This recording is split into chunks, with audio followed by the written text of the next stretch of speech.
recently JJ dropped out of the Misfits card.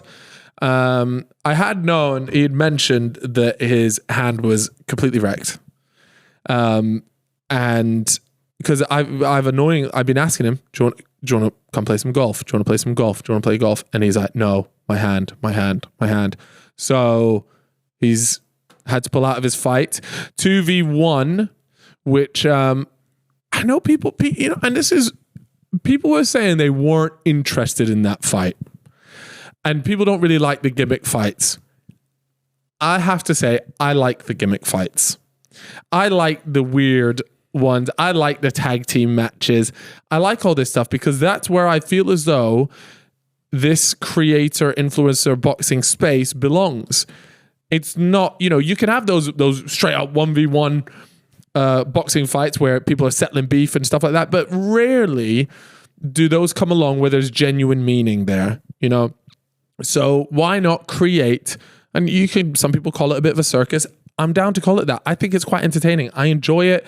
You still get the moments, you still get the clips. So it's literally called Misfits as well, for being a misfit. Yeah. So I don't necessarily understand the hate that Misfits get when they put on these like little silly ideas. I quite like them. I understand that everybody with the type of guy that JJ is, they like to just see him go 1 versus 1 against another big guy, but the pool of people to choose from just isn't there. There's not. Do you want to just see JJ go up against pro fighters?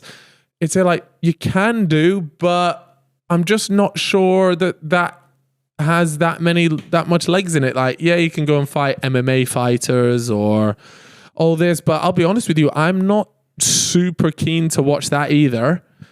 I honestly don't know what the next step is. Obviously, he's got to rest up from his injury and get through that, and hopefully, because I think he said he tried to power through that injury and fight through it, but it just wrecked his hand even more. And that's just, I guess, the type of guy that he is. But I think it's going to be interesting to see what the next fucking thing is. Like, and has he actually done long-term damage to his hand? Because surely the only thing left really is the Jake Paul fight. But that's what I mean. Like, come on, guys, we've spoken about this for so long. Jake Paul has even said, they had an agreed weight at 185, and then a couple of fights has happened, and then they no longer agreed on that weight. And it's like, if that ever happens, fine. But really, the ship has kind of sailed. When that fight does happen, don't get me wrong, there will be hype for it. But it reminds me a little bit of just like the Tyson Fury AJ. We all wanted it at a certain moment. Do you remember when we were all just there dying for it? Now it's probably going to happen and no one really gives a fuck. And yeah, like it might happen now and then it's kind of like, oh, well, both kind of aren't where they were at that time. It's not got that same aura or feel to it. And I feel like that's going to be a similar case with the Jake Paul JJ fight. Like, it will be successful, it will sell a lot, but it's not going to hit like it should have done back in the day. And I think they both know that as well. So if that fight does ever happen, great. But other than that, there isn't necessarily anything out there. And I think it must be hard to really G yourself up during these training camps where it's just, grueling long, when it's like, well, what really am I fighting for here? Like, what is the net win here? There's a bit of money, but let's be honest, Prime sorted him out. He's not fighting for money. Fighting for the love of boxing, maybe. I think he enjoys it. I don't think he's, a diehard for boxing. It's just tough. I think it's tough. And I think it's when you are boxing, you really have to have that level of motivation in order to be an entertaining fighter. So if you don't have that, I think that's quite difficult. We'll see. I don't know who he's going to fight next. If he fights next, we'll see. Is there anyone other than Jake Paul who you'd like to see? I mean, we've got Danny Aaron's fighting Danny Simpson. You seen that? The Danny Squared fight. Crazy. Fucking Premier League winner is getting in the ring with Danny Aaron's. Do we think that Danny Simpson might be struggling with the cash? Well, yes, obviously. But this is what I was saying, back to my finance little moment earlier. Is this another person that is now taking this opportunity now because needs the cash? Does Danny Simpson really want to be? But then, but to be fair, I would also say someone like Danny Aaron's also doesn't need to do this for the cash. I don't. Danny's just always said that he's always wanted to have a boxing fight. Yeah, it's true. I'm excited. By the way, I am quite excited for that fight. I would have liked to have seen Danny Aaron's go against like another influencer, just because I think that's a more entertaining thing for me. I don't know anything about Danny Simpson other than the fact. Do you think Danny Aaron's wins comfortably? I don't know, bro. I haven't seen a clip. Yeah. I can't tell you. I think Danny Aaron's will come out and be decent, but remember, everybody on their first fight is only so good. Yeah, sure. And it's quite easy to hype yourself up. You can look great on pads.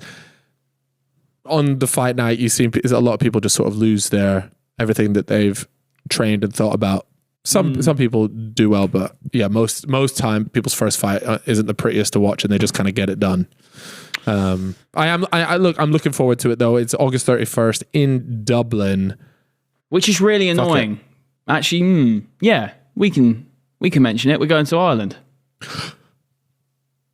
Hey! Yeah, so we are going to Ireland and really excited about that.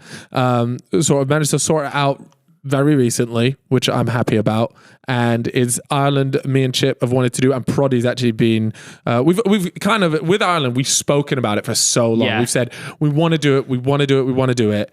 And then we just said, right, fuck it, let's just do it. Yeah. Book it. We've booked it. End of August. Yeah, we're going the 22nd. 22nd, and we've actually managed to get a bit of a venue to put on. I'm going to put a quote unquote a show, because you always know fellas don't really do shows. We're just like hosting a night, and we're just going to have a bit of a laugh. Any Aussies out there, you'll know what I mean by that, because when we went over there, we do some funny shit on stage, but for the most part, you're just coming along to have a few drinks and have a good time with Stanislav's even going to be there. Stanley's going to be there. And so like if you don't want to see the fellas, that's fine, but at least be there for Stanley. Exactly. So what date is that on? So that's on Thursday the 22nd in Dublin. Thursday the 22nd in Dublin. But we're going to put ticket details out. We filmed a little ticket announcement video. Perfect. Try and put that out as soon as possible. It could be out by the time this episode's out. It might not, but we'll let you guys know. All details will be on there. Also, as well, actually, a great little thing. If you're like a Dublin-based DJ and you've got a bit about you, hit us up. Yeah, because we're gonna do this. We're gonna, of course, we're doing I don't know if it's daily loaded vlogs, but we're certainly doing. Loaded vlogs. We're doing a number of videos out there. We're going to be making like a long form. Yeah, it is daily on Loaded, and then we're going to be posting onto YouTube as well. Yeah. So we'll get a few on YouTube, but Loaded obviously is where a lot of the content. So if you liked our Australia vlogs and stuff like that, then head on over to Loaded, because that's where the party's going down. Another thing that we got a double whammy on announcement is the clubber that both me and Proddy are wearing, the 165th floor.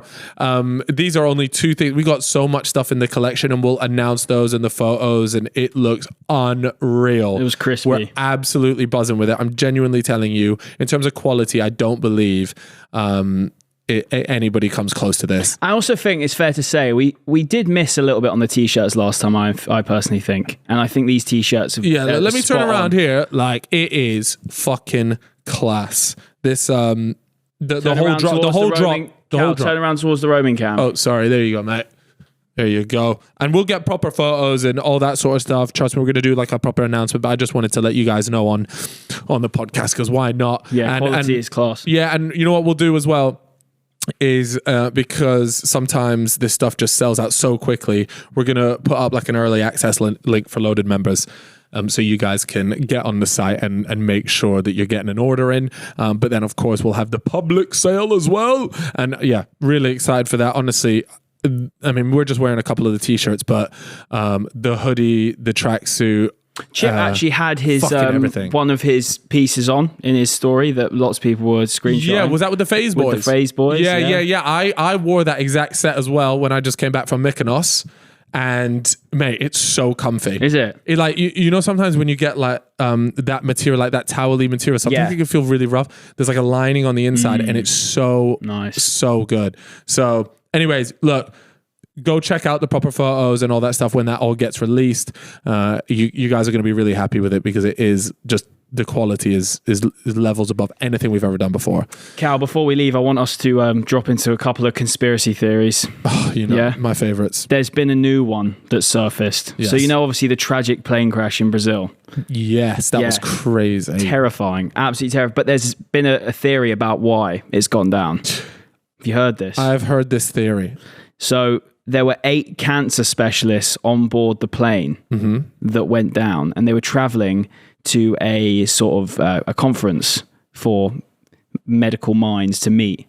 People are saying, do people want us not to find the cure for cancer?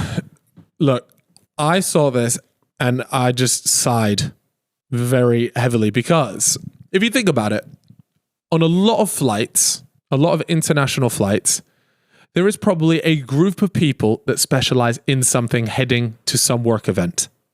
That's very normal, right?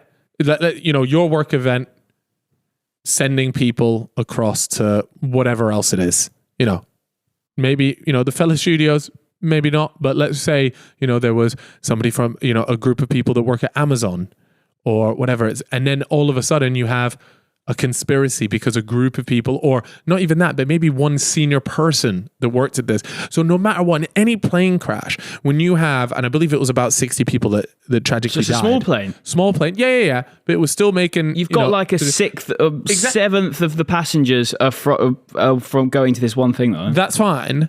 But those planes notoriously have been involved in crashes previously. They are crap planes. They're propeller planes. Yeah. They're pony. That should be enough of a reason as it is. I just think it's always a reach. And if you look at most flights, you could probably point to at least one person on there and go, that's why the plane went down. Potentially, yeah. I think, as we say, there's no smoke without fire. Oh, shut up, Rob. We're not doing this again. But no, this has happened before, though. 100 people were on a flight, a Malaysian Airlines flight, that got taken down over Ukraine. Right. And let me guess. It was some important people. So as many as 100 of the world's leading HIV/AIDS researchers and advocates may have been on the Malaysian Airlines flight that crashed in Ukraine. Is what's been described as devastating blow to the tackle of the virus. But 100 people, bro. Bro, 100 of the world's best minds in tackling AIDS. It's just that. So you think it's just coincidence, I do. I really do. When we're talking about flights, there's just so many people on board that there's a good chance that there's probably 1 or 2 or 3 or 4 or 5 people that you can point to and be there like, there you go.